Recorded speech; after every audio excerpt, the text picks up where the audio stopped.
A poor boy stood on the street, holding Coca-Cola bottles and calling out, "Fresh and cold," but no one stopped. Rejection stung with every passing face, and tears filled his eyes as he wondered, "What will my family eat today?" A young boy from Omaha had big dreams despite a modest life. Growing up during the Great Depression, his family wasn't rich and many days were tough. His father worked long hours in a job that didn't pay well, and his mother did all she could to keep the family afloat. The boy, often quiet but intensely curious, learned early on about the challenges of money. From a young age, he wanted to understand what money could do, not to buy fancy things, but to create stability and choices. It wasn't a desire for wealth but for freedom, and he was determined to achieve it. At just 6 years old, he took his first steps toward making money, selling packs of chewing gum to his neighbors. He bought the gum in bulk from the grocery store and then split it up to sell for a small profit. Even though he didn't make much, he felt a thrill at the idea that he could grow what little he had. Soon, he moved on to selling bottles of Coca-Cola door to door, always thinking about how to increase his small earnings. While other kids spent their money on toys, he tucked his savings away, dreaming about the possibilities they could bring. When he was only 11, he made his first stock purchase. He'd saved up $114 from odd jobs like delivering newspapers and mowing lawns to buy 3 shares of City Service preferred stock. At first, the stock fell sharply, and he worried that he'd made a terrible mistake, but he held on, hoping for a turnaround. When it rose slightly, he sold, pocketing a small profit, but soon after, the stock shot up much higher. That early experience taught him something critical.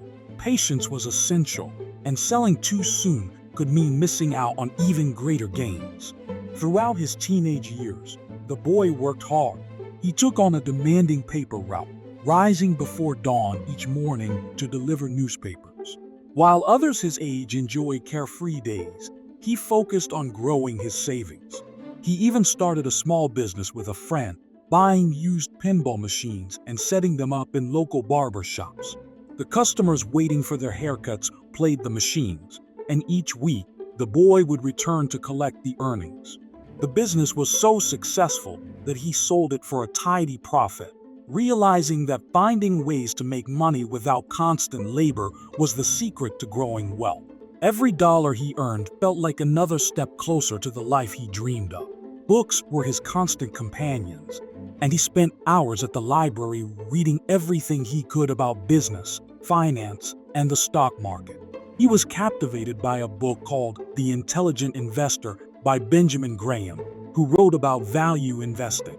This approach was all about buying undervalued stocks and holding onto them long term. The boy had found a mentor in Graham, even though he'd never met him. He promised himself that one day he would study under the man who had taught him so much through his words.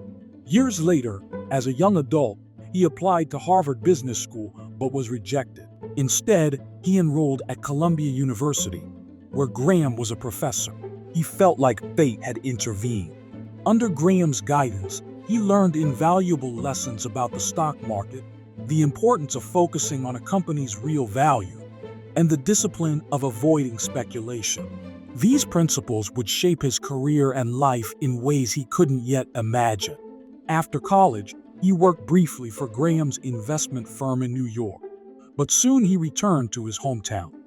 He wanted to forge his own path and make investments that would reflect his own values.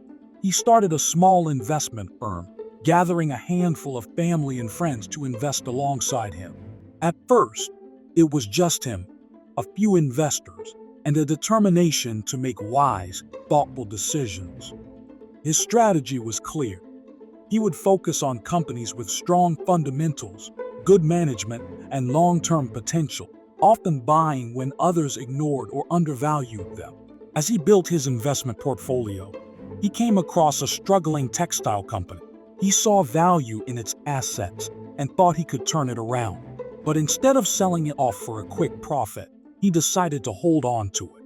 Over time, he used the company as a foundation to build an investment empire. acquiring other businesses and growing a massive, diversified holding company. The textile company was called Berkshire Hathaway, and through it, he bought stakes in some of the most recognizable brands in the world. As the years passed, his wealth grew. He became known not just for his financial success, but for his integrity and humility.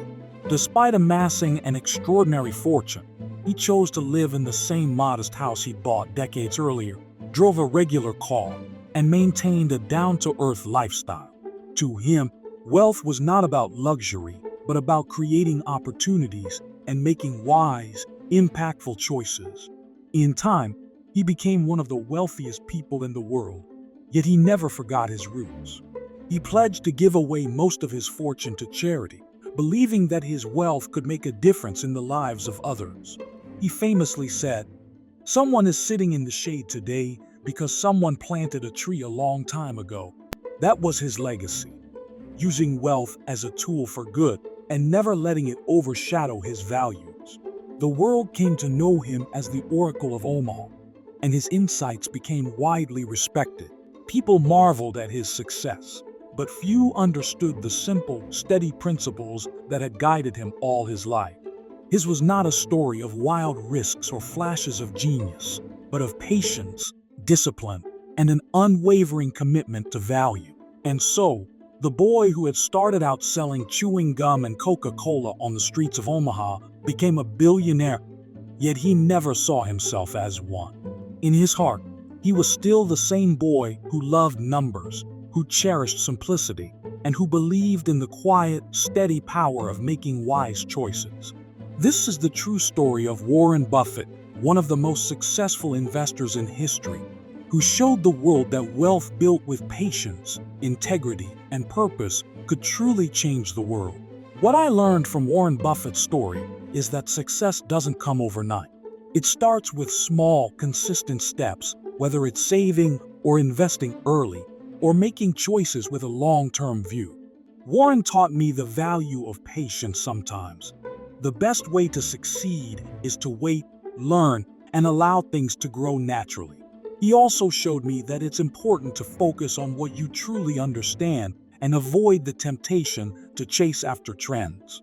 Above all, he proved that living simply, staying grounded, and never losing sight of your values are essential to lasting success.